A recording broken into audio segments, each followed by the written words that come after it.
We hope. Okay, I ain't seen that yet. It's doing what it does.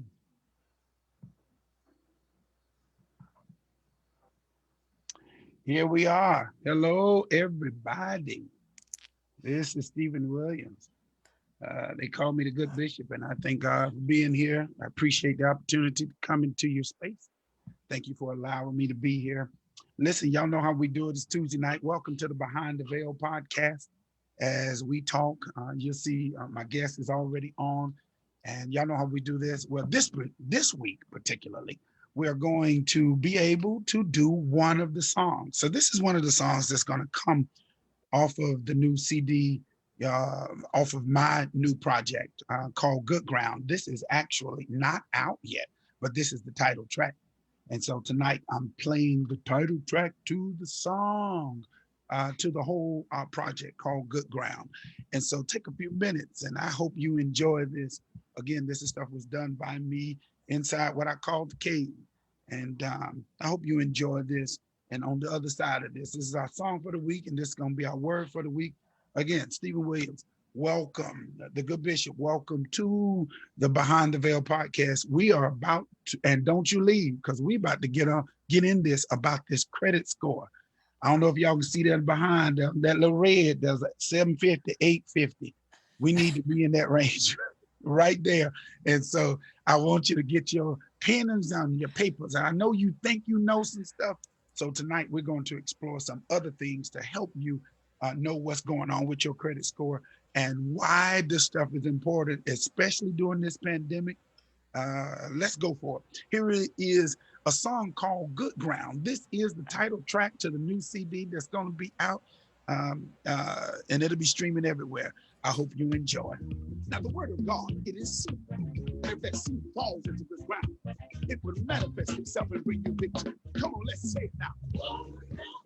It is seed. Yes, sir. Wherever it lays, it'll bring victory. It finds its place in your soul. It will produce and it'll make you whole.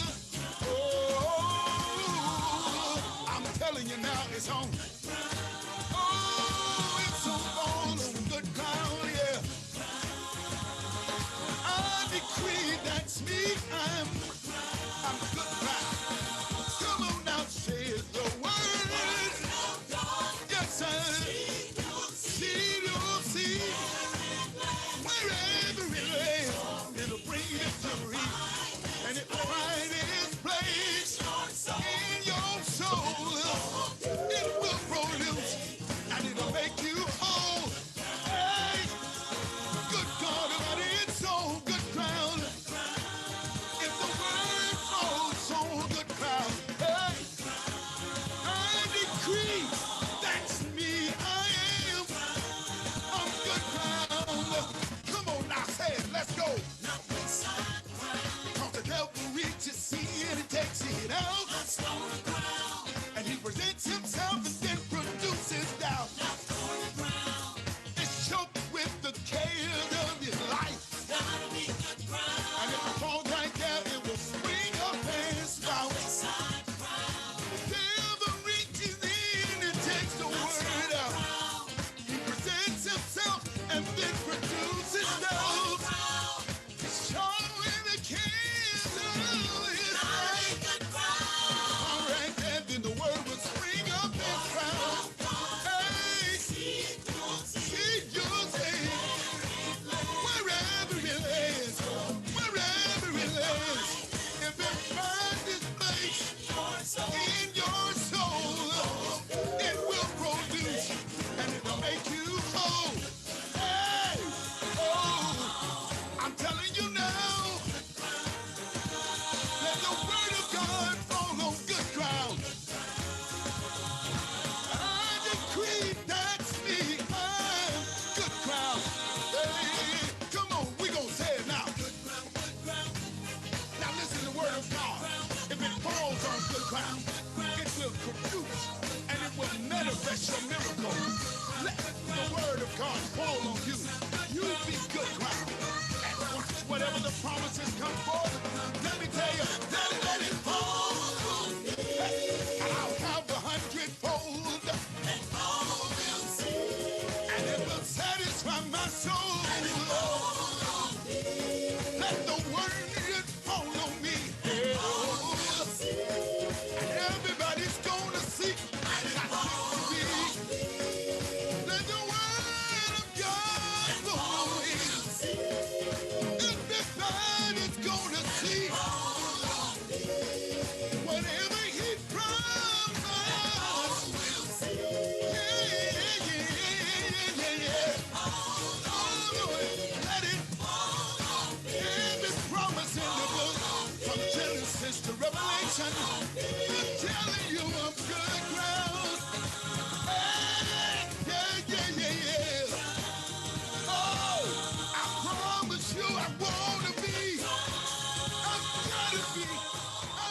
That's it right there. That's gonna be the new song, the new track.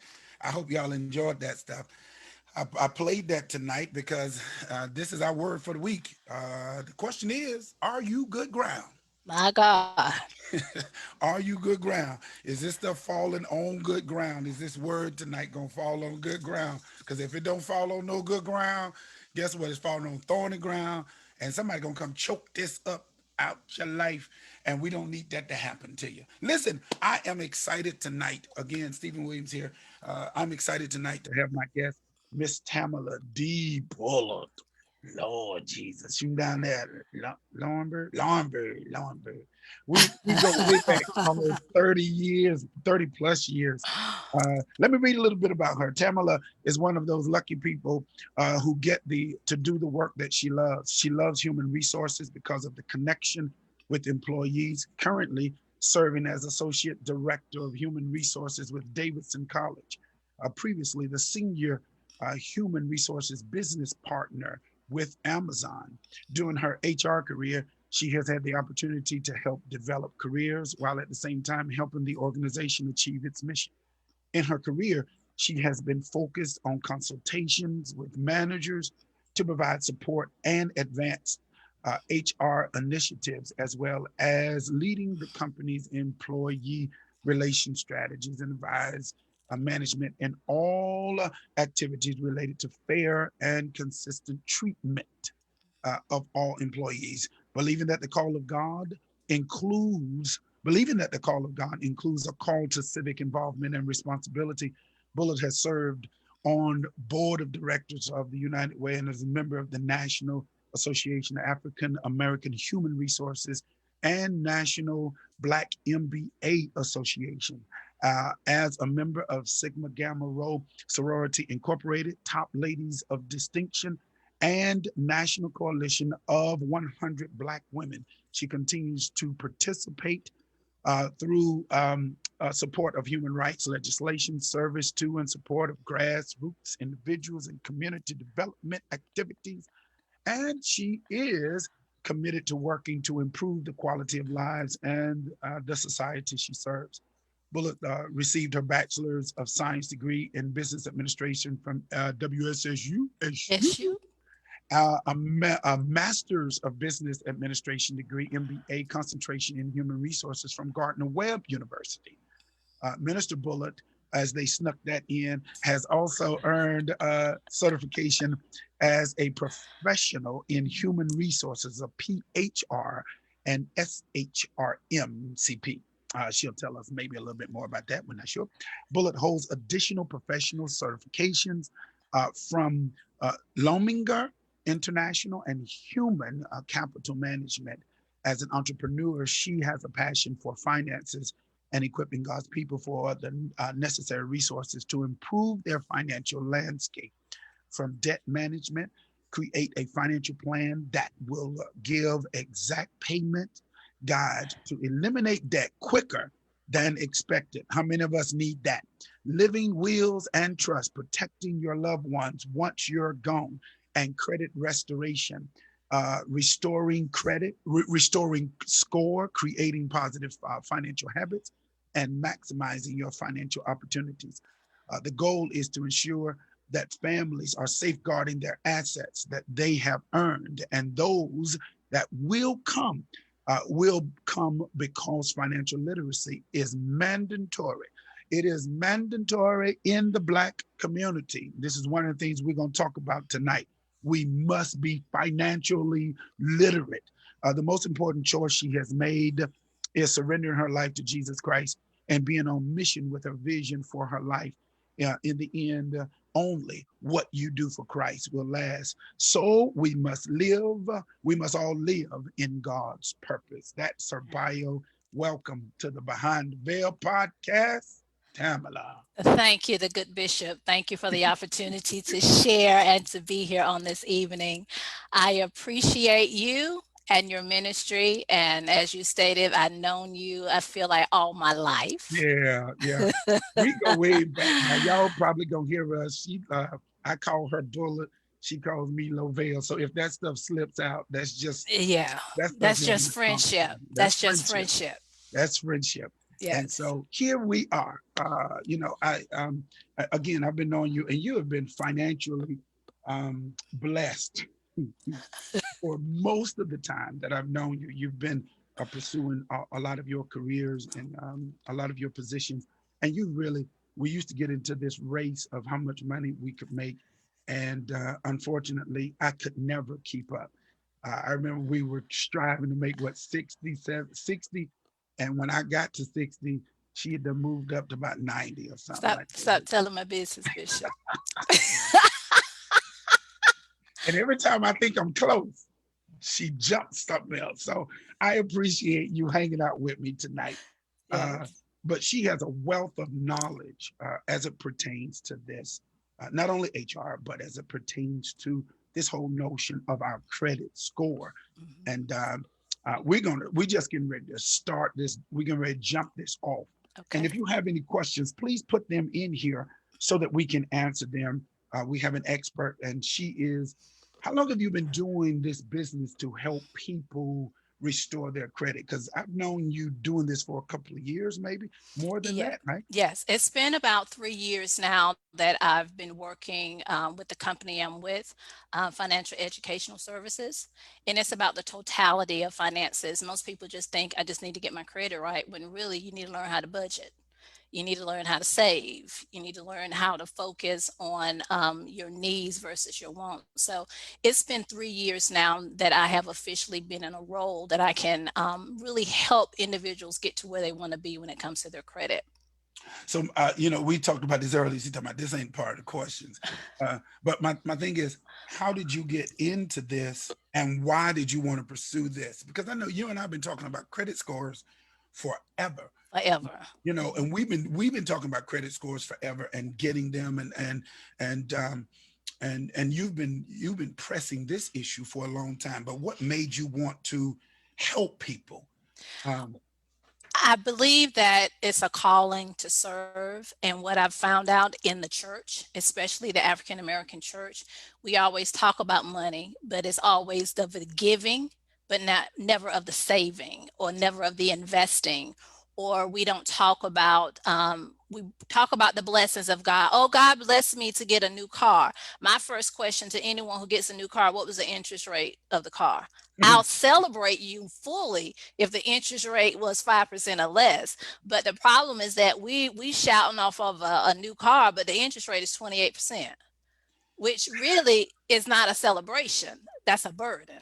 that's a burden. It's a burden because by the time you drove that car off the lot, it's already upside down because of the interest rate itself. So my desire came out of the need to educate us as a people about what it really means to have good credit, what it means to get low interest rates. So then that way you can invest more money if you have a lower interest rate when you're trying to get a mortgage, when you're trying to get a car, if you're just trying to get a loan.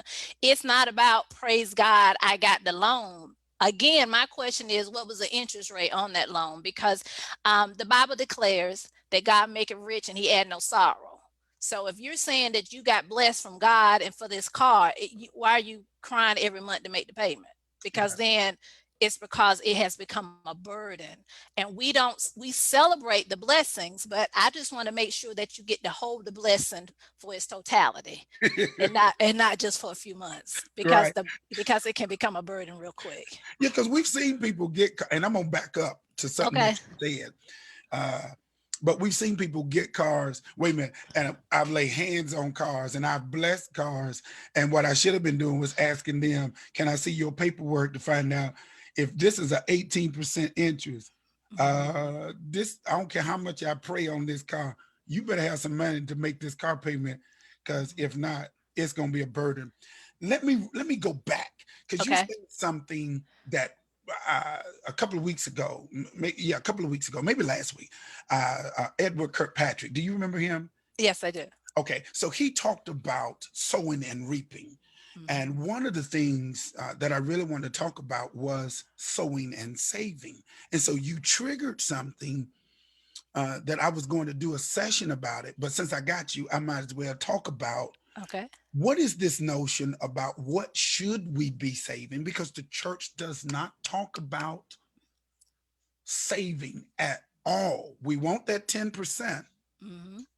but what is your practice, or what is it that your advice to people um, about the saving piece? Okay.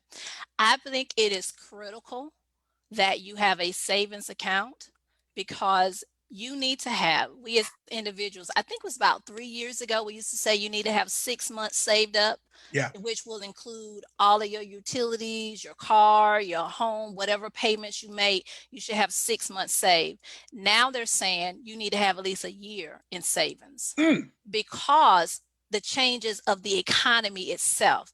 No right, one knew we were going to be in a pandemic. No one knew that they could potentially lose their jobs because of this pandemic.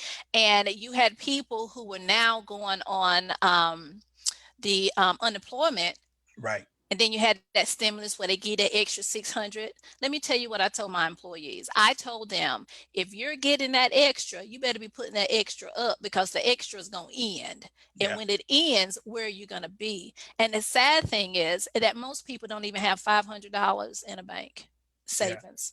That So, if what is your if emergency comes, we old school. We still trying to borrow money from people. We yeah, still trying to have chicken sales and all this stuff. And so none of that, you can't do that now because you're in a pandemic. So right, my question to people, if you want to have something, you got to learn how to save. And that's when I go back of the notion of a need versus a want. We want a lot of things, but what do you really need? You need a roof over your head. You need lights, you need water, you need gas in the car, you need transportation. So you focus on those things. But my practice has been I give God 10%, I'm giving myself 10%. So put 10% to the side of every check. So that means you're working with 80%.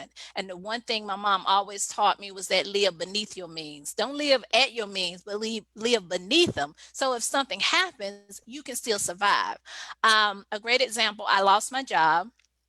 And what was I working? I was working somewhere. I lost a job, okay, and I went to my mom, and I was like, "Oh, I lost my job." She said, "That same guy you was shouting about on Sunday, is that saying that with that faith that you still got faith that that same guy gonna help you get through this?" And whereas you think people are gonna come and help you, everyone is not gonna help you. People are gonna right, listen to your situation, but not everybody's gonna be willing to help you in your situation. yeah, And so for me, that struck a nerve that from that day on, I said, God, I'm relying on you, but you giving me wisdom to try to put money to the side because times have changed. yeah. And if you don't have a savings account, and truth of the matter is, and I know we're going to talk about this, they're checking your credit for a savings account. They're checking your credit for a checking account. And if your credit is bad, you can't even get a savings account at a bank right now or even a Wow. credit union. And And we're gonna talk so about that. Why did that? Well, let me go back. So everybody is 10, 10, 80. All right. 10, 10, 10, 80, 10 to the Lord, 10 to your the saving. self. Mhm. And then 80% you do what you need to do, live off of it, Yeah. and get that stuff down. That means you need to be able to be somewhere about 40% of your income, total income, with your bills in order to have something left over, you Yeah. know, no more than that. But why now has the credit score become so important as it pertains to bank accounts and jobs and things of that nature? Why is that so important, and why are they doing this? They're doing it because they're trying to see how responsible you are and whether or not you are credible. The Bible talks about your name and having a name for yourself. Right. Now in 2020, your name is all you got. And Yeah. so when it comes to the credit and it comes to the bank accounts, they're looking at history because you repeat the same behavior. And so Ooh, what happens is when people go to the bank and they pull it, they're gonna say, "Oh, you had a credit account," and I'm calling Wachovia, but we know Wachovia doesn't exist. You that's had not this at recalling it. Wachovia, Wachovia is what we used to say sometimes, but they're looking to see where you had accounts. And what people don't realize is that when credit cards close out the account, or when a bank close out your account, that's going to ding you and it's going to prevent you from being able to grow and develop with another bank. And so I tell individuals, be careful of where you're banking and how you're banking. I don't get a plug for the State Employees Credit Union, but I love the State Employees Credit Union. They only charge you $1 a month to have a checking account, regardless of how much you got in the account. And you can see that they're about the benefit of the people. However, I tell people, if you can get into a credit union, get into a credit union and Yeah. try to save some money, because the big banks are charging fees and you got to have so many transactions, so many things, but they're looking at your behavior. It's the same way on a job interview. Every question now is behavior based, because they're saying how you answer this question will determine how you will operate with our organization. And it's the Wow. same way with the banks. They're looking at your behavior. And Wow. if you're not responsible, it shows on your credit report. Wow. So everybody, so y'all see how crucial the credit report has become. Mhm. Um, and I'm not going to call a name, but there are people who subscribe to this notion about cash, and so you and I getting ready to get in a little bit of these questions, and then we're going to go into how what we can do about these credit scores and what is some of the things we need to do to fix it. But some people are saying, just get cash. Don't do credit cards. Don't do anything. Buy everything with cash. And although it is liberating to do that, Mhm. there is it's difficult, I think, and I don't know if society if it's made this way, Bull. I don't know if it's made so that you need credit, but it seems like you need a credit score in order to function. Unless you got major money, it's hard to buy a house With cash. with cash. It's hard to buy, a $40,000 car with cash. Mhm. And so you need credit. So Mhm. talk to me about this whole notion. Yeah, we know cash is still king, Yes, it but is. what is this whole notion and why is the score so important? I mean, The score is important, and as you say, cash is still king. If you got cash, then you're rolling big. It's an awesome thing to have it. You need to yeah. have it. However, if you don't have, let's say you want to plan a trip, when you call the hotel, you can't tell them you got cash. You can't say I want to pay with cash. That's You right. got to have a credit card That's or you right. got to have a debit card, because they want to make sure that you have enough on a card to hold that reservation. Yeah. And so a lot of times, and I tell people it's great to have cash. I love seeing money in my money market account. I love seeing money in my savings account. But when you're traveling or when you're doing other things, you can go and get a car and you can tell them you have cash, but they're going to say, do you have a credit card? That's right. Because they want to be able to hold your reservation with that name with a card. And so there are a lot of people who don't have credit cards. And so I tell them go get a secure card. You can put like 200 to $500 on a secure card, but it'll be like a credit card with your name on it if you can't get a standard credit card. So a secure card is still your money and you're just using it and paying it back. And that's also reported on the credit report as well. But there is no way in 2020 that you can just survive on cash, because look at the pandemic now. When you go into stores, they don't want you to have cash. They're asking you if you are paying in cash, you got to have the exact amount of money that you're paying them, because they're not going to give you back any change in return. Because of the pandemic, the U.S. Mint has less workers, so they're not making any coins. So that's why they're seeing stores saying there's a coin shortage, which means there's also going to be a cash shortage. You can still go to the ATM and get money from the bank. However, when you go to a particular store, the first thing they're going to ask you is a cash or credit. They prefer that you give them the credit because of COVID and there's no interchange of money between hands. And Hmm. so it's important to have cash. You need cash. I remember, and you probably remember this too, when we were about to switch over from 1999 to 2000, and everybody and their mama ran to the store to get cash because Yes, they said that the ATMs was going to shut down and we ain't going to right. be able to get no money out the bank. So folk was running and scrambling and they was putting food up, everything, because we didn't know what was going to happen when it switched over to 2000. Right. That's still the same today, because there could be a time where you go into a store and they're going to ask you, do you have cash? because the machine could be down and the card reader is working. So you got the different scenarios that are out there. I tell Yeah. people at least carry a good 20 in your pocket because you just never know when you may need it, but you still got to have a card on hand because everyone is going to require that sooner or later. They're trying to work now towards a cashless society, meaning that there will be no cash. We're not there yet, but they're working towards that. And so that means if there's no cash, you need to have at least a credit card or something with your name on it so that you can continue to live within this society. The economics and everything that's going on now is changing. And so we have to be prepared for that. Yeah, and she is, I'm telling you, she is exactly right. Um, so we getting ready to get into it now. Here we go. Okay. Here we go with the score. So Okay. prior to this, I started, I went back and I started looking, and I'm always trying to catch up with you on that credit score, and I ain't been able to get there yet. You just be somewhere else in Jesus' name. But let's talk about the things that make up the score Okay. and where are we going wrong. Let's talk about that. Let's talk about what makes up this credit score and what's a good one, what's a decent one, where should we be minimum. Okay. Let's talk about it. Let's talk about that. The biggest chunk or the biggest percentage of your credit score is your credit payment history. That's 35%.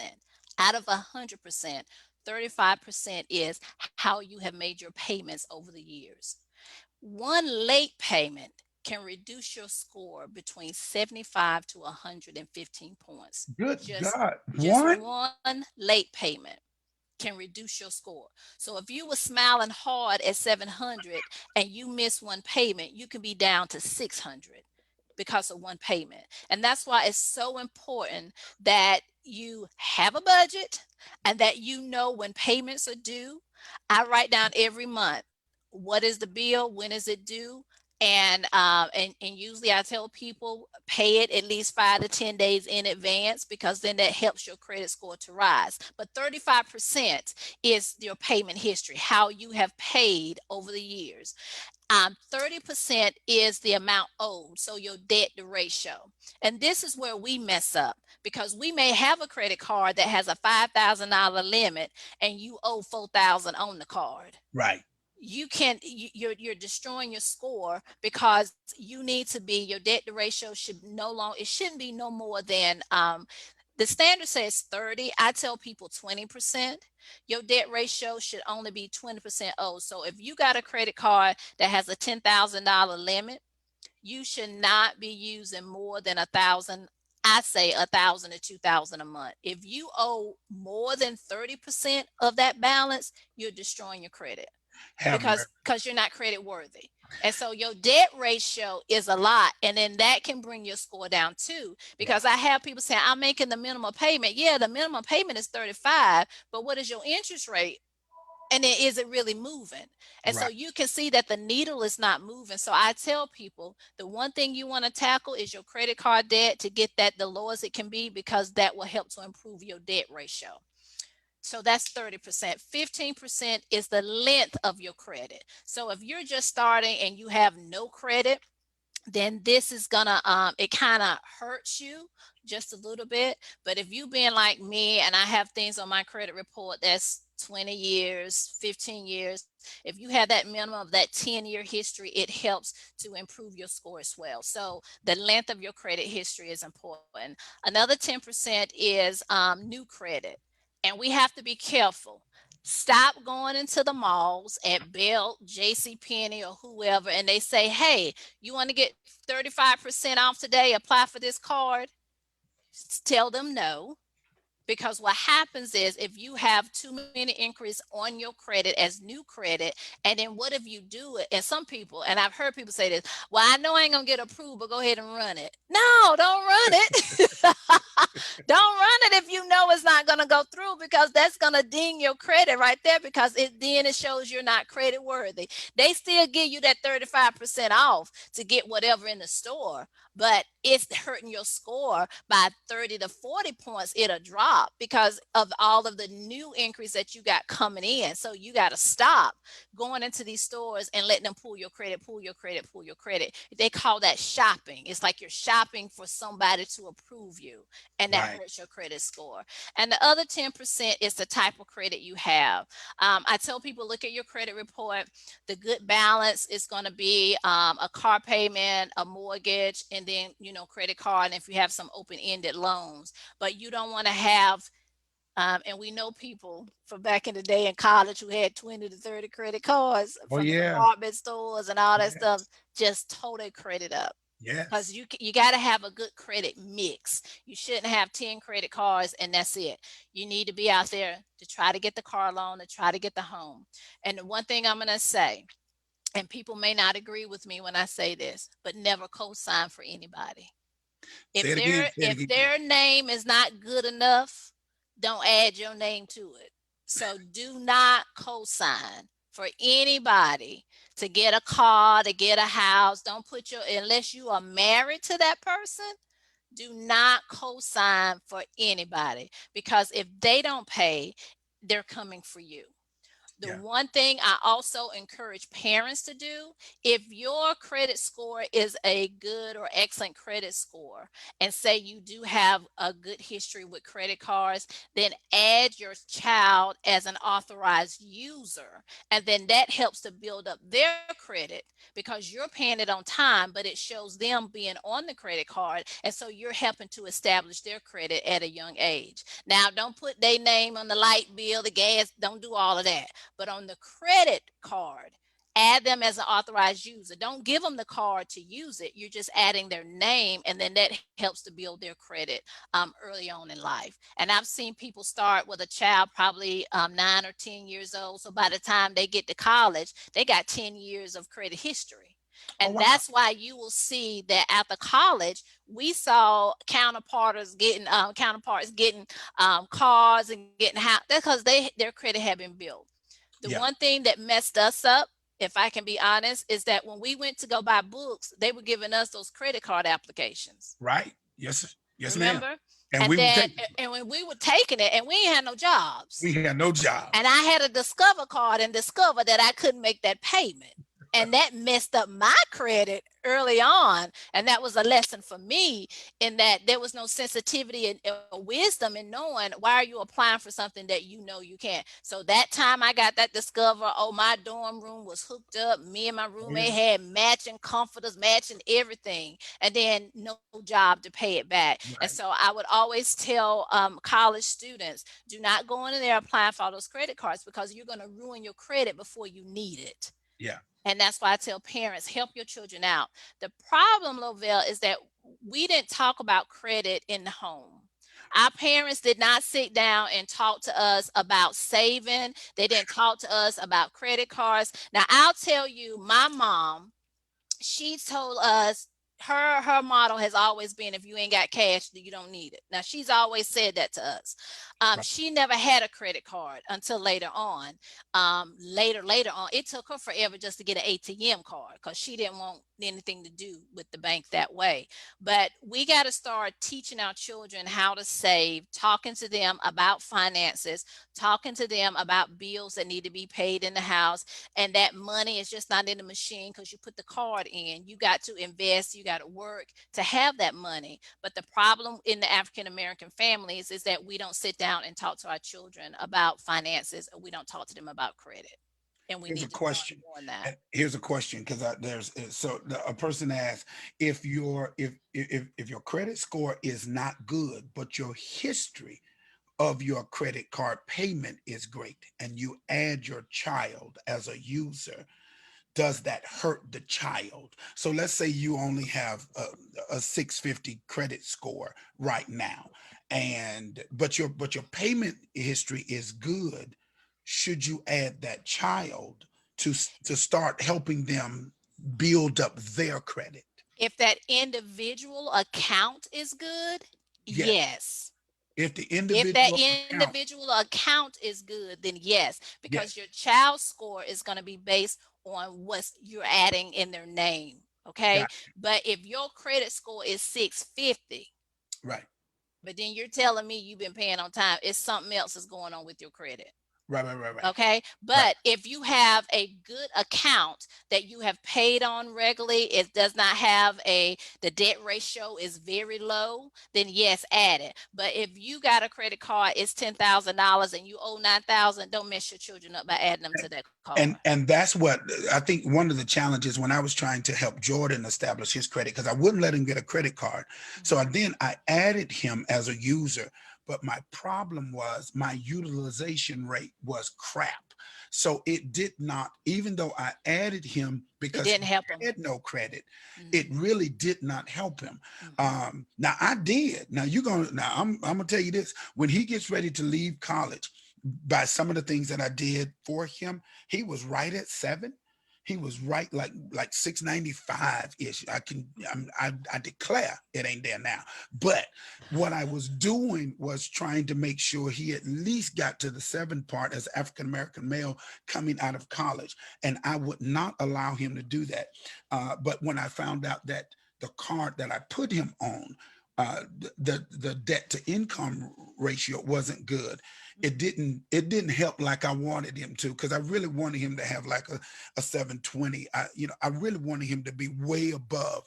So I Yeah. was only able to get him to the 695, almost 7, but I had learned that lesson a little bit too late. You know what I'm Yeah. saying? So So utilization and that debt to ratio is very important. So the only way you can help your child is if your credit, if you do have a credit card and you're not, and I'll tell people, even if you're charging a pack of gum each month, use that card, because sometimes inactivity on a card can hurt you, whereas then they can turn around and close out that account, and then you got like 10, 15 years of history that can be wiped out because of that. So have some activity, and I'll tell people, charge a pack of gum, charge a tank of gas, have some activity to show that you're paying it. The problem is that we use too much of the credit, and we're living beyond our means, and because we're living beyond our means, we rely on the credit card more than we rely on the cash that we should be bringing into the household. now here's a question. So oh man, there was a question you were talking about that whole notion of being able to pay. Where did it go? It was because it was a great question about that whole notion of credit. Oh, Mhm. being able to teach your children. And should you get rid of, you know how they say, people say, get your credit card, all right? You got your Discover, you got your American Express. They say, pay it off, cut it up, don't use it. The question then is, what I found out is one of my cards, Wells Fargo, I had paid it off and I had no activity.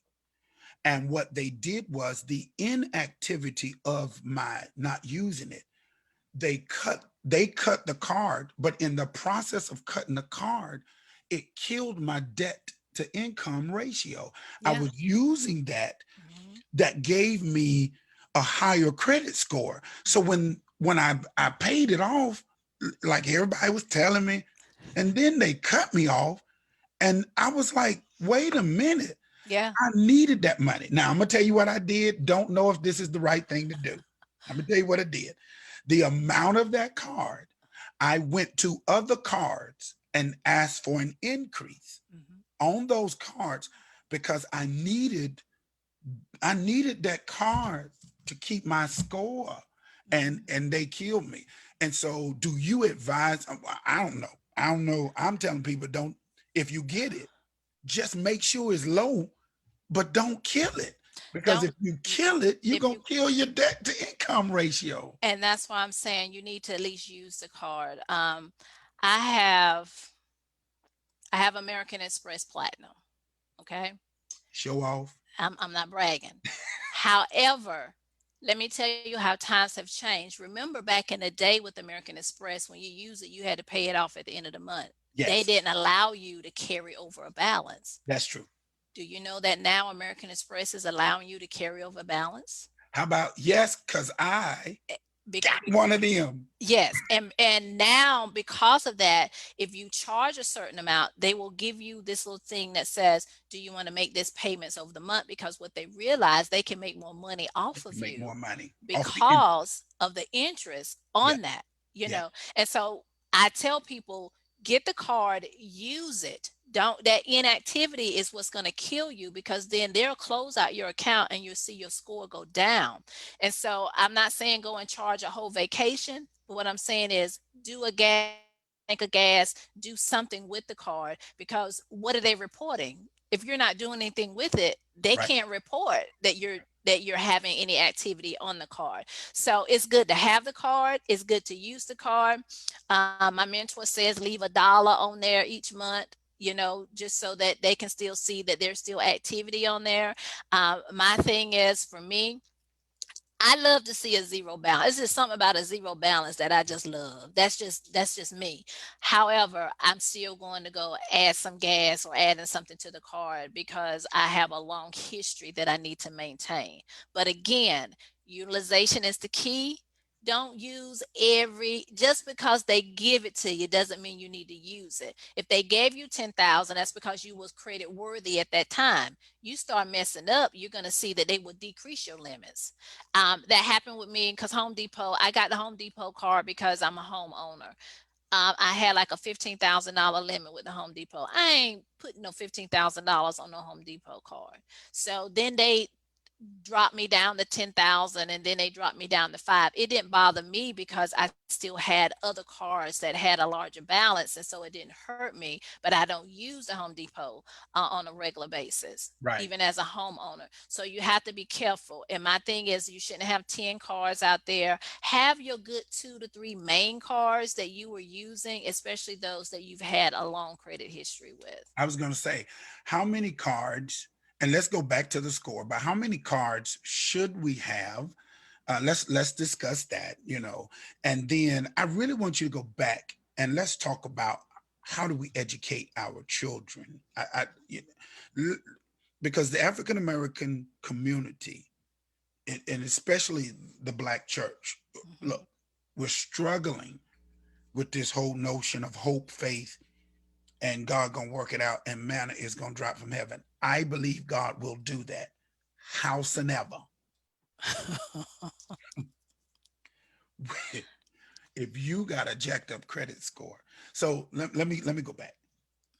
Give me some more information what we should do, because you made a interesting scenario about putting your child on at 9 or 10, and by the time they get to college, they have a credit history. Mhm. Um, is that on a card? So let's say I got a Discover card that's at 20%. Should I add my child as a authorized user to that particular card because I know that one is a good card and it's under the threshold? It's at 15% or whatever it is. Or put your child on the safest one. But what should we be having as a conversation at the house as it pertains to this money? I think at the house, you start with your children where they start to understand what money is and how money is used. You have to have that conversation. There's a young lady, she called herself the budget nista, where she says that her father sat them down at the table and they walked through the bills for the month, the water bill, the gas bill, the mortgage, and sit down to talk about the responsibilities of the house. That way, she gave a great example. If she wanted something and her father said, "Well, you ran the water too long when you were brushing your teeth, and because you ran the water too long, I had to pay extra on that bill, so I can't give you what you're requesting." Ooh, Which is a wow. great example, It is. because then it causes you as a child to be conscientious of the fact that I got to cut this water off. I got to cut the. Our parents used to say, "You ain't in the room, turn the light off." They didn't say because the bill gonna be high. They just told us you turn the light off. And so I think that we have to start early talking to our children, 6 and 7 years old, about money, Yeah. to talk about a savings account. I remember my granddad used to talk about, remember the saving bonds? Oh yeah. Oh yeah. Where back in the day they would do a savings bond Maybe because saving about they were still very conscious about the future, but right. they only would get nuggets because nobody was an expert in our communities about it, you know. Right. um, but we got to talk to our children about savings at a young age. We need to talk to them about credit. One of the components of my business is we have what we talk to, it's the mentor. We talk to children. It's an online to teach them how to create a checking account, savings account, how to budget. You have to talk to your kids about that. And it's a shame that we have students in high school who don't even know how to look at a check register and how to balance a checking account. Oh yeah, well that that checkbook thing is out the go. It's done. I mean, these kids don't even know what a checking account is. I still, at this, and I'm 50 now, I still use a check register. Oh yeah, I am not that person who just go online and just look to say, oh, I got money. I need to know where every dime is going and where it is. So I still use a check register, and I balance my checkbook every month because that's important to me. But we need to teach our children about debits and credits. We need to teach our children about the value of a dollar. We need to talk to them about delayed the delayed of not having to get everything right, right now, because our children say to us, I want this. We go out and get it. right. We had to go and work at a young age to get a bike, to get things. Our children don't do that now. And so we have to teach them the value of the dollar, how it circulates, and then the importance of, if you do this the right way, then you'll be able to get other things later in life. But delayed gratification is not something that this generation knows anything about, because they want it right now, and we're not helping them when we give it to them right now. But Okay, we need to educate them on finances. I'm telling you. Look, our time is flying. So let me do this. Oh Lord, it I told you. is. I told you. It just goes. All right. So yeah, we haven't. So okay, 650. I see your sign behind you. There's a 640 to 700. It's kind of orange, or yellow. Let's talk about what is a bad credit score Okay. and where should we be, and how the heck do we get to where we at least need to be at the minimum? Because I'm looking at people here say in the comments, well, I don't, if I ain't got no cash, I ain't buying it. But I'm saying that's not gonna help you with your credit score. That's not It, gonna help you with your car note. You're gonna end up with some crazy interest rates. Ask me how I know. I'm having cars at yeah. these rates, and I'm gonna tell y'all before this is over how our counterparts are making it in front of us. But anyway, So, bad score. What's a bad score? okay, very bad. The score ranges from 300 to 850. Okay. The worst that you can have is a 520 or less. Very poor is 520 to 579. So that shows that if you are poor, it just says that you usually have some credit issues and you will not qualify for most loans. It means that you are facing extreme credit issues. Most people range average 680 to 719. You'll qualify for most loans, but it will still be at a higher interest rate. I tell people, you Back want to, up. Say that again. so people who are between 680, 719, they may qualify for most loans, but it's still going to be at a higher interest rate. Y'all hear even that? even if you're at a 719, it's still going to be a higher interest rate. Above average is 720 to 739. You may face slightly higher interest rates, but to qualify for the very best rates, you want to range between that 740 to the 850. You want to aim for at least 740. 740 is our goal. And so most people are probably somewhere between 650 Yeah, because and people will, 7. and I 7. don't like it, but people are brag, well, I'm at 650. That means that you're not credit worthy. Yeah. It Yeah. just means that you're, and no one is going to give you a loan. So let's take a great example. Say that you want to get a car and the car is $18,000. And it's on my slide behind me. So a poor person with a poor credit rating, their rate will be between 13 and 17%, if not higher, for a Hmm. car that's 18,000. By the time they pay the loan off, the car would have been at least 29,000, but the car only costs 18,000. Hmm. Somebody with excellent credit, that same car interest rate will be between 2 and 3%, but they're only going to pay 19,000. Mm. So you got a poor credit score, you're going to pay $10,000 more for a car than someone who had good interest rate Yeah. and had better credit status. And that's the problem. People are excited, I got the car, but at what cost? Yeah. Yeah. And we don't, and it's the same way with mortgages. You want to have a higher credit score so that you can pay a lower monthly payment, but also pay a lower financial interest payment with that. Because we gonna celebrate, yeah, you got the car, you got the house, but at what cost? And so I tell people, you want to try to get between 740 or higher, 750 or higher, if you are really concerned about your credit. If you don't care, let's just be honest, some people just don't care. Yeah. They Yeah. don't care. And it's nothing that I can say or you can say that's going to convince them that they need to work on their credit, because they're going to say, I got what I got. So right now, when I look at my own personal, the only thing that I'm showing is going to be my credit cards and then my mortgage. I paid my car off. Right.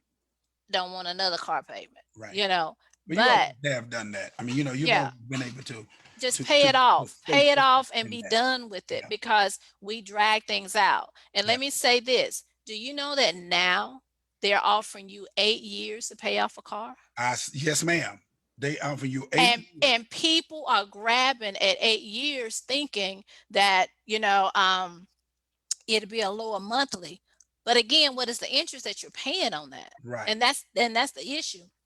When we were getting cars, we thought, Lord, 4 years too long to be paying on a car. That's And right. and now they have doubled it because they've found a way to make more money off of us. And And, especially if your credit score is poor, then they're making an extra $10,000 on the same car, and we're yeah. both driving off the lot, and we both driving off celebrating, but I'm celebrating a little bit more than you because it ain't gonna take me that long to pay it off Yeah. because I have a lower interest rate. And this is what I learned. And so while I was when I work at a um, higher ed institution. And so what I found out is that when those kids come out, let's say their parents have helped them get their credit right. They have helped them. They would purchase a house for them, and instead of room and board, they would purchase the house, and then they would take their friends and rent out the rooms to make the house payment. Mhm. But the child was doing getting it, and then they were teaching them investments. And I Mhm. found this out, years ago, and a guy was graduating from college. He was graduating from college, and he was buying the new BMW M6. All right. Mm. He was buying the BMW M6. And this was because his father had taught him how to invest. And Mhm. so he took the stock money. Well, what he was telling me is that his father did not, they helped him build his credit in such a way that he was paying 1.9% or 2% or whatever it was, because his credit was so high. So he's got this big old nice fat juicy $65,000 car, if Mhm. that's what it costs, and you only paying pennies. So Pennies. the dude across the street on across 52 on the east side, he wants that same car, but this dude is paying $600-700 for his car. You paying 15. You don't Exactly. understand the dynamics. Is Yeah. he has $700-800 on you? Y'all look the same, but your money Yeah. is not. Your money game ain't the same. It's not the same. And that's the problem, even especially in the African American community. We want to look a certain way and want to have this image, but it's killing us to have that image. And I looked on today, BMW sent me something where they're doing 0.9% Mm, APR. God Almighty. But do you know what your score got to be to get that 0.9? It's like you walking off with almost a free car, because all you paying is Whatever the car is. whatever the cost is at a Yeah. 0.9%. But let me tell you what hurts us. What hurts us the most on our scores are charge offs, collections, Yeah. bankruptcy, foreclosure, and tax liens. Got you. Those are the Say things those that again. charge off, collections, bankruptcy, foreclosure, tax liens, and then lawsuits and judgments too, Yeah. when someone goes after you. And so, one thing that I'm trying to get people to understand, you can get those things removed from your credit, but we frustrated with going through the process. Right. It didn't. People come to me and they say, Tamala, I need you to help me. And I said, okay, well, I need you to have patience because it took you 10 years to get to where you are, but you Right. want me to work a miracle in 30 days. I can't work a miracle in 30 days. But what I can do is put you on the right track to get you where you need to be so that your credit can improve. But we get frustrated in the process. We get frustrated and we don't have patience. But those things, those charge off and all those collections, that's what's hurting you. So I tell people, pull your credit report. You can go to freecreditreport.com. You can pull your credit report. You won't see the score. You have to pay for the score, but you can actually see what's on your credit report. That's the biggest fear. Some people don't even want to see what's on the report. Right. But it's yours. It's got your name on it, your social security. But again, if you pull it, review it, because there could be errors on there. And if you get those errors updated, then your score can also increase, because sometimes credit errors, like if you have the incorrect balance, you lose 45 points. If it's a late payment, but it was an error, that's 110 points that you're losing. And collections, one collection, 160 points would ding you from your credit report. Bankruptcy, 240 points. People Lord. think I'm filing for bankruptcy and I'm gonna be fine. No, it's gonna hurt you. Right. 240. So if you at a 800 and then you file for bankruptcy, You just crashed. you just crashed. Yeah.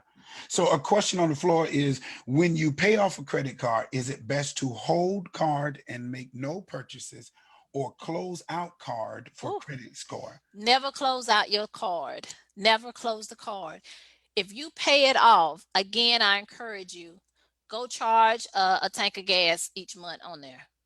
Just one tank, just so that you can have activity. When you close out those accounts, you're going to see your credit score decrease a whole lot, especially if that is a card or an account that you've had 10 plus years of history with.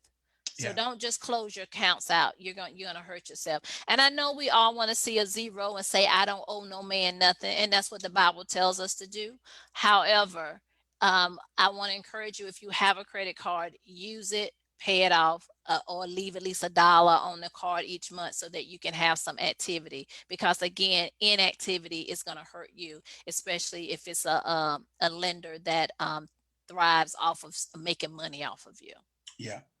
Uh, somebody was talking about how do you recover from the charge off. Then they said you answered it, but I need to go back and say, um, how do we get to the 750? And I want to preface this because I think what you're going to say is, I don't want to speak for you, but the first thing is you need to create a budget, because I heard you say that earlier. So Yeah. I want to say just off the bat, if you want to get to 750, the first thing she told us was you've got to establish a budget, because you got to know what you have coming in and what you have coming out. And I don't want to get it, I didn't want to get into the fluff of the 750 without getting to the basics Mhm. of, if you don't know how much you got, how you gonna know what you need to do? So a budget to me is you telling your money where it's going versus your money telling you where it's going.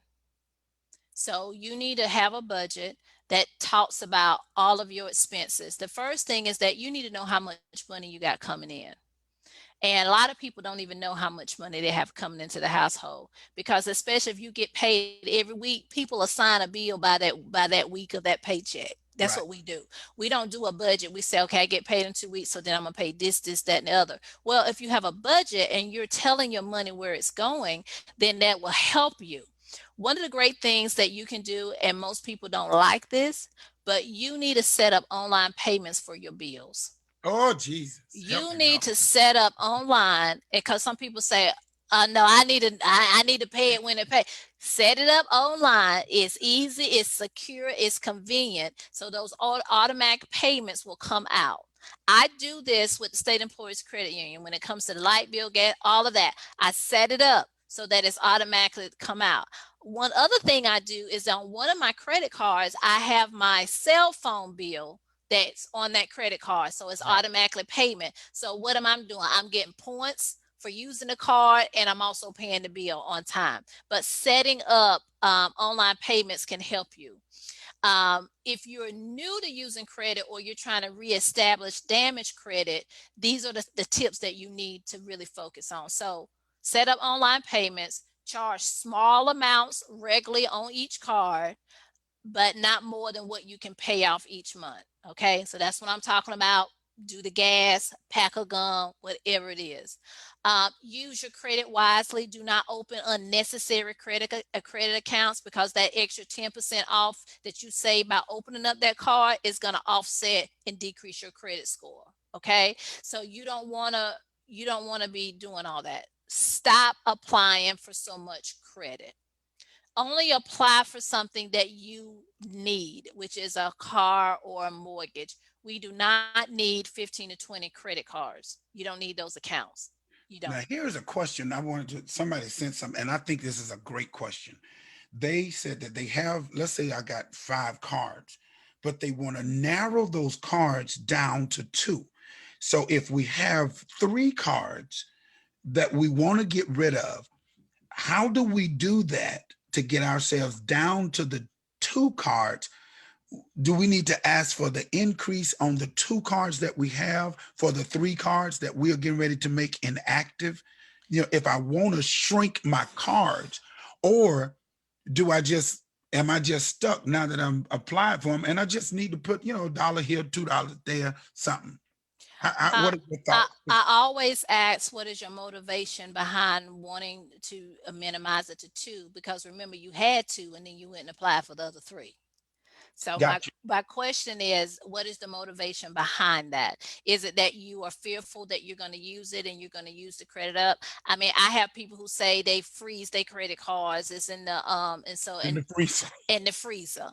My thing is, you really have disciplinary issues if you got to freeze your credit card. Okay, so my thing is, I don't carry the cards in my wallet. I have 5 cards. I have 5 cards.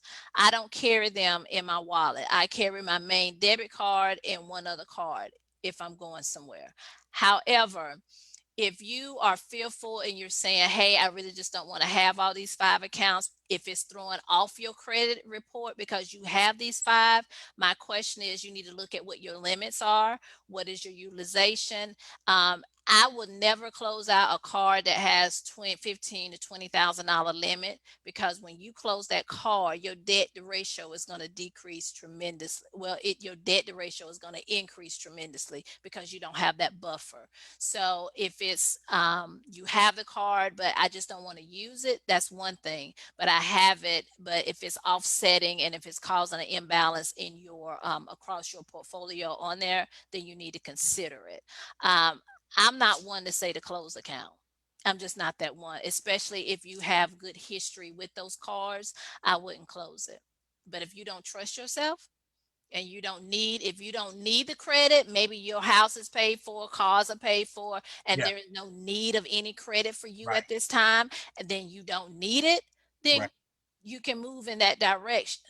However, just be mindful, if you do need it down the road, you got to make sure you have something available for you. But if you don't trust yourself and you got those 5 and you just want to go down to the main 2, put the cards up and don't use them. Good deal. Now you were still talking about that. I'm sorry. I just wanted to make sure because I thought that was a great question. Oh, it's an excellent question Somebody because, trying to yeah. shrink it down. Hmm. Uh is well, you were talking about how do we get to this 750, Yeah. Um, you can increase, and can I tell you, you got to be cautious of those credit card solicitations. Yes, yes, Let me tell you what the Saints used to do.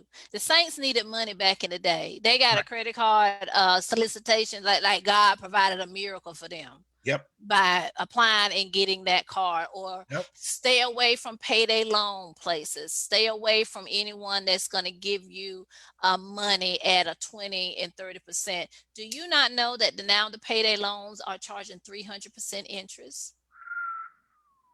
300. And most of them are in the black neighborhoods. Yes, They are not in the white neighborhoods. They're taking right. advantage of us because we appear to be so desperate. Yep, We cannot be that desperate that we are continuously going into those places to get help. yeah, We need, as a people, to be honest with where we are in life. We need to face the fact of where we are when it comes to our finances and when it comes to our credit. Um, I need you, you can be ashamed, but you ain't got to stay ashamed. You can work towards building it. And that the first thing will be pull the credit report, see what's on there, see what you need to work on, see if there are any errors, stay away from opening up all these new accounts. Do not respond to all those credit solicitations. Do not close accounts unless it's absolutely necessary in order for you to close it. It has to be absolutely necessary, because what happens, and this is what the credit industry, they call it a trade line. So when you close out that trade line, it closes off the opportunity of you to having a mix on your own credit report. right. So and it call, when you close it, it's deleting that history, so as if it never existed. And so even when you pay off, like for instance, when you pay off your car loan, or when you pay off your mortgage, they close it Yeah, because there's no more activity. You right. know, so be careful. If you don't have a mortgage, or if you don't have anything else that's consistently being looked at, I'm leery of anyone closing out accounts. um it's always better to pay off credit cards before you pay off your home or your auto loans. Okay. Yes, and I'm gonna tell you what happened to me. I paid off a car. Okay. Well, I paid down a credit card, right? I paid down a credit card and I got it below the 30%. Score bounced. Paid off my car. And The it score went may have down. the score. It went down. I was like, Hmm. y'all told me to pay the car off, and now that I've paid the car off, I'm penalized. Yeah. I guess because it was a part of my debt The rate, debt to ratio. my Hmm. debt to ratio. Hmm. So paying off the car ended up being bad. Yeah, because there's no more activity. Everything else is revolving accounts. Every month there's something that's going on. And once you close out your mortgage, and once you close out your car, your score is going to get dinged for you doing something that's the right thing to do. Isn't that Because, amazing? and that's why I tell people, be careful. Look at your credit report, see what accounts you have on there, and it tells you this is your revolving accounts. It'll tell you everything about every account that you have. But it's better to pay off credit cards before you pay off your car, before you pay off your mortgage, if you want to get the biggest score increases. Right, right. Now, Okay. what do we do once we pay cars off? Because nobody want no car payment forever. If you do, shame on you. You don't need no car payment. That's what's killing you. The car payment is Mhm. wearing you out. I Tr- tell people the same payment, still make that payment, but make it to yourself. Got you, got You you, know got what I mean? So you. then that way, and this is what I learned from my counterparts, when you're still making that payment, by the time you need a car, guess what? You got $10,000, $15,000 saved Right. Then you can that go you do can something. go and buy. And it ain't got to be the brand new, but you can get what you need. But Right. our problem is that when we see money, and if you're not disciplined, we spend it. Can't And hold it. then we try to figure out where the money went. It went out the door. So Right. my thing is continue to make the payment. We also heard of the Lord, just left my head. So if you pay the car off and maybe you still got some credit card, you can use that payment to pay down other bills that you Right. may have as well, but still try to put something in savings, because the problem is that we don't have any money in savings. We don't, my mama called backup money. We don't have backup You money. ain't got no backup money. Mm-mm. Which is the that's the the cycle because we don't have backup money. So when we run into problems, which you inevitably will, then Because it's life. it's life. Then we use credit, which then takes our utilization above the 30% because you got this $6,000 and you need, you need some tires, and the tires cost $1,000 or whatever it is.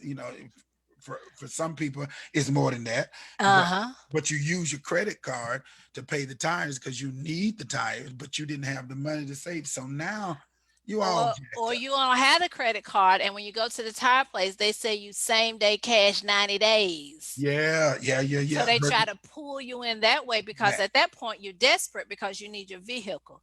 That's why it's important to have backup money because you Here's a never question. know. Here's a question. Is leasing cars worth it?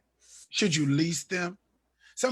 I know Dave Ramsey says leasing is fleecing. They fleecing you if They you. are because you're restricted. You're Yeah, restricted on how many miles you can go. I know people who lease cars and they may have gotten the miles probably in October and their car parked for about a month or so because they can't go over that they mileage. can't go over the mileage, or they And gotta so, pay for it. yeah, and I say, why lease it? If it's something that you want, just pay for it because the amount that you're paying for the lease is probably similar to the same payment and it can be yours. So I don't encourage leasing. Some people do it because they like to get something new every 2 to 3 years. Yeah, I'm not that person. Let yeah, me get what's mine. I'm paid for it and then work with it and yeah, continue on. So I don't lease. yeah. I don't either. I ain't no sense in leasing. I'm trying to own. I got ownership in my It's brain. about ownership. It's about Yeah. ownership. Mhm. What else can we do? We want 750. Y'all, everybody, 750 is the goal. Put 750 credit score as the goal. Um, I do know you've got to get these cards. I was going to ask you hospital bills. Talk to us about hospital bills and how does that affect, because stuff happens and Mhm. you're really not paying that whole hospital bill. I guess it's worth to just pay a little something on the hospital bill. I would Or say, but before it goes to collections, call them to work out a payment plan. You do not got want it to go into collections because what happens, and I learned this early on in my career, is when they send it to collections, whoever you owe, they already done wrote that off. Yeah, it's already written off. It's Yeah, written off. yeah, And so the third party agent is who's trying to get the money. yep, And when you go pull your credit report, you seeing two things on your credit report for the same thing. yep. The original owner of it and then the third party. And sometimes the third party sells it to another party. I encourage people before anything goes to collections, talk to the person you owe the money to and work out a payment plan. They will take the $10. They will take the $25, but you got to make sure you're paying it on time because that's when it goes to collections when we renege on the agreement with the collection. And Got you. so collections hurts your credit report. It does. It dings it. And I'll say talk to them before it gets to that point. We try to avoid talking to people. We look at our phone and say, I don't want to talk to them.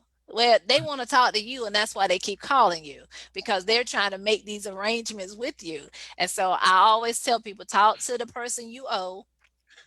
You know it's your bill. You know you created it. Work through it and stop trying to avoid making payments Yeah, because it's going to hurt you later on down the road. And truth of the matter is, at some hospitals, they will tell you on the statements, if you need assistance in paying this bill, contact us. We see it, but we still fail to contact them because we don't want to talk about our issues or our financial problems. But if you call them, there are grants at hospitals that will pay the bill for you, but you got to call them and request the grant. I had a girlfriend, her mother in law went into the hospital. The bill was $25,000. They showed that they did not have the income to pay that bill, and a grant was given to them, and the bill was wiped out, the whole 25,000. That's because I told them you need to call them and talk to them. y'all better call that hospital. Don't call Tyrone. Call the hospital. Call Call the the hospital. hospital. And they're willing and able to help because there's so many people who donate money to hospitals to help people. Yeah, that is true. And That so is, all you got to do is apply for the grant and get the grant, and that'll be one less bill you have to be stressed about. Yeah, and at least the least is just set up an arrangement and just In stick to arrangement. that arrangement, and that will be helpful. That's real Yeah. good. What else can we talk about that's going to help us um, get to this? Because we know we got the lower. First of all, you got to lower your income to debt ratio. I Yeah. know that I have greens everywhere, like Hmm. everywhere, right? When I look at I was going to ask you another question. Greens everywhere, and Hmm. then that darn utilization rate, it ain't green yet, doggone it. And that's why my score is That's why. not where it needs to be. It's Yep. because I'm working on, and I'm killing the game by making sure I pay. Like some credit cards, I'm down to like 10%, 15%, right? Hmm. And at that point, I don't know if this is good or not, but at that point, I start making minimum payments because it's only down to 15%. So it's like maybe 20 bucks or so. But I need to keep that card open. So I just pay the little minimum and then I take whatever is extra and I go Hmm. after those bigger cards to try to get them down to that 25. I'm working on 30 30 to 25% of each card, which is where Yeah. I'm trying to get my utilization down to. So once I get one card down and I know I'm not using it, I just start paying the minimum and I take whatever I was going to pay extra to that card, I paid that extra to another card because I need to drive that card down. Is Yeah. that a good strategy? So This, that's this, question yeah. number one. And let me ask you the second question while you're answering that one. Why are the credit scores different for each one of those? Credit bureaus. Let Yeah. me answer that first, that question first. Okay. You have three credit bureau agencies, they're three. But however, your car may only report to one Why is that? because that's what they choose. Got you. Okay. Yeah, so that's why it's important to pull your credit report from all three agencies to see what's on there because what you'll find, Equifax gonna have everything. Right. Let me tell you, Equifax gonna have everything. Experian may have some of it, but I'm telling you, you need to pull it because not everyone reports. And then not everyone, depending on who you're trying to get along with, your score, they may use Equifax and not Experian That to is pull true. your score. That is So true. it's important that what they're looking at now is what they call the FICO score. And that's the main score, which would be the combination of all three on an average, I would say. Okay. So you take Okay. all three of them and create this average, and that's really For that, for when you look at the FICO. But depending on what company you're going to, there may be some who just do not report to all three agencies, that's interesting. and you have to. That's why you have to pull your report to see exactly what's out there. Because I would guarantee you, Equifax is going to have everything because that was the primary one for years, and then you had the other two. But you do know that the credit score and what people don't realize is that they're just companies who just get your information and they create this. And that's why it's important for you to know what's out there attached to your name. Because if you're not looking at your credit report, you will never know. There could be something on there. And I also tell people, and people don't agree with this, give your child a individual name, junior, senior, third, the fourth, the fifth, all that rolls on one credit report. You may be Hmm. let's just say William, and you senior, you name your son, he's junior. Guess what? Those names, because it's the same names, can cross. And so you may find that something from your father is on your credit report Oh when it wow. really shouldn't be on there. And That's so that's why I tell people also be careful of the name when you're naming your children because that credit history can be added to them. And that, it's also important even when you get married. And I tell people you need to sit down with that person and talk about where their credit is because once you get married, they join those accounts they do. together. They And sure. so your utilization can change because of marriage. your credit score can either go up or down because you got married. That is true. So it's important to sit down and talk to your spouse about how they value their credit report and how they manage their finances. Because if they don't care, it's going to reflect. If you've been working all these years to have that 750 or higher, and you marry somebody who has a 300 score, it's going to affect you. It's going to, I promise you, it's going to affect It's you. going to affect you. Yeah. And so it's important for you to understand that not everyone reports to all three agencies, but Good there deal. are some that just report to one or may report to two. And it's their, as Bobby Brown would say, their prerogative to do that. Do that. But you can check it to make sure of what is really reported, and that's why you see such a difference in the scores. Is because of your credit history with each Some, agency. somebody asked, is it good to consolidate? What are they consolidating? I guess all the bills. I wonder, you putting You them mean all. like student loans? Yeah, yeah, sure. Let's talk. Most people, and I thank the Lord, I pay my What? Hey, credit card, my I pay mama, my student loans off. my mama, so poor Bullard. I ain't even have no student loan. When I left out of there, I went to college off of grants. I paid $75 when I left SU, and that was all I had to pay. I had no grants. That's how poor I was, but I still was poor because I didn't have financial literacy. Mhm. So here I am with an opportunity, and I still was dumb. I still end up behind the curveball because I didn't know what credit was. We, my But mom, see, when I left Winston State, I didn't owe Winston State either. I had grants. I worked within the business department. I was applying for work study.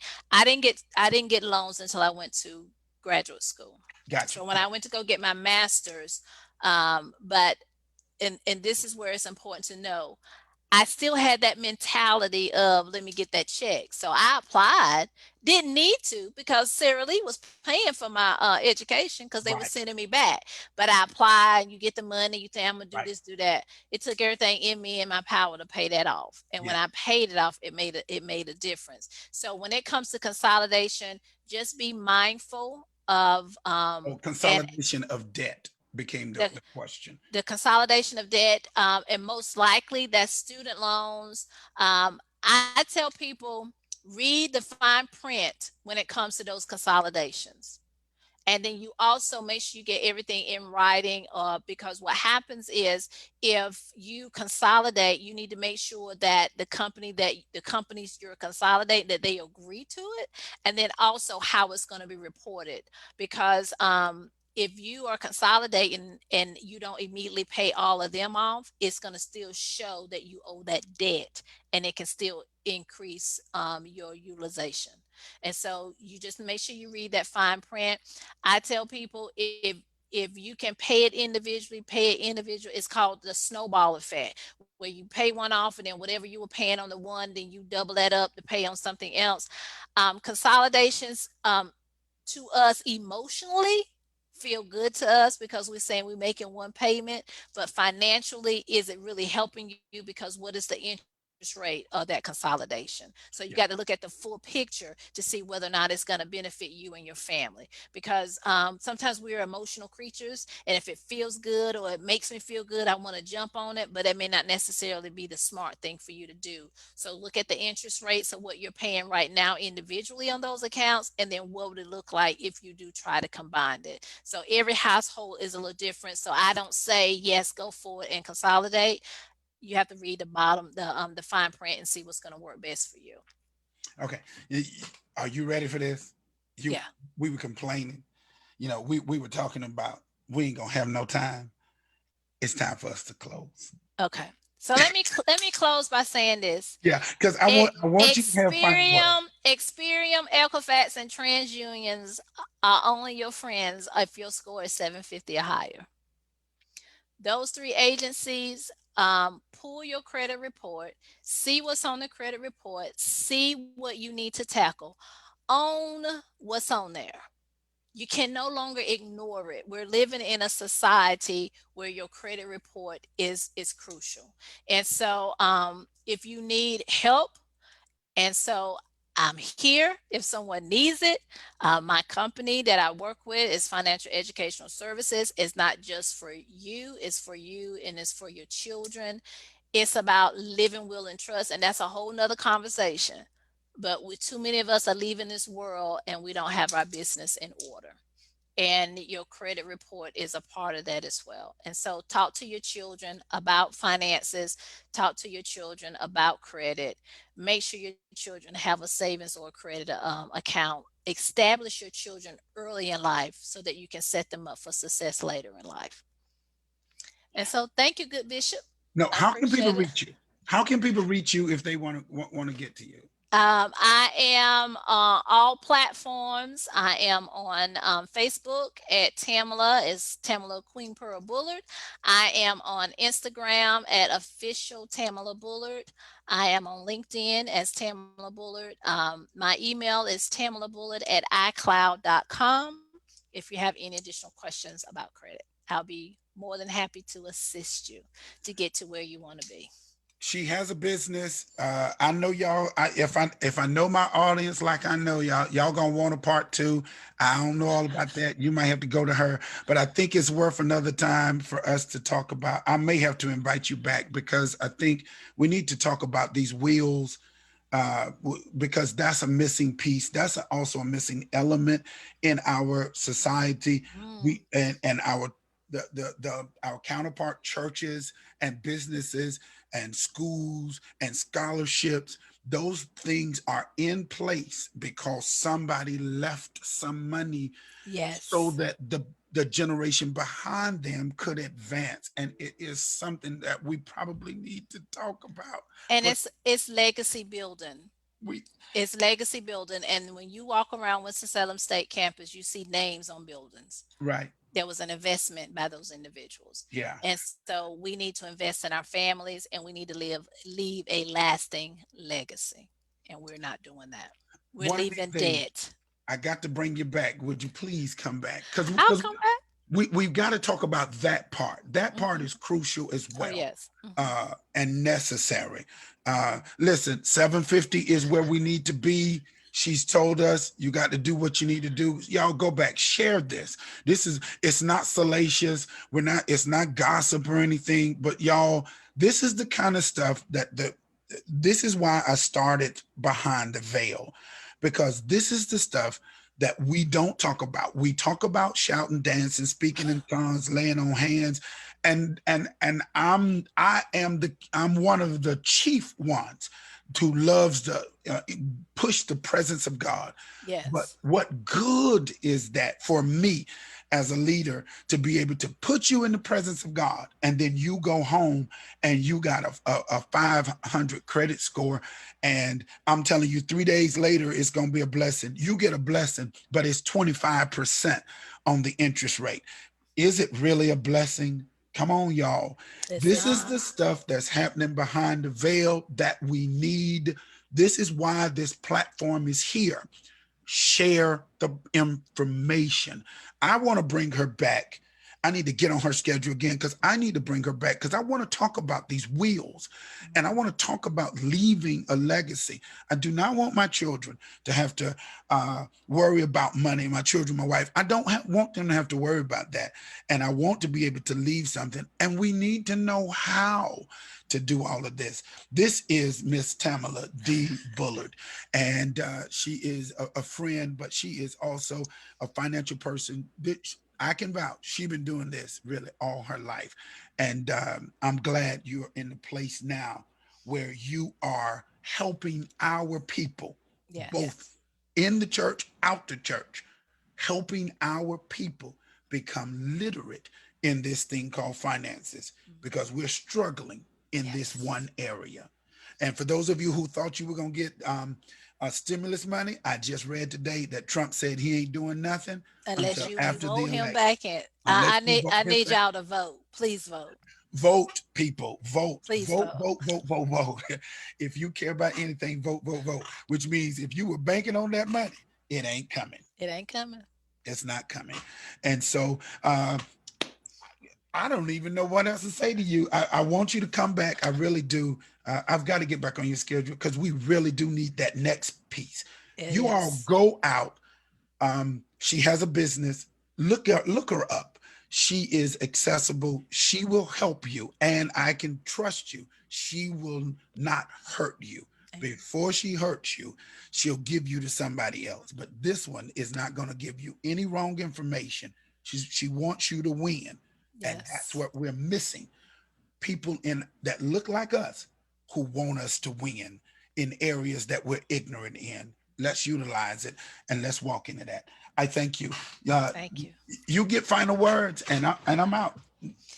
I want to leave with this. I worked at a credit union, and I had a client come in, and she applied for a home equity loan, and she applied for a car loan at the same time. She got approved for both.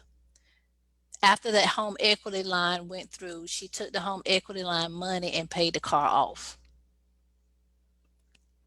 What she walked away with is a lower interest rate on the home equity, and she had a car free clear.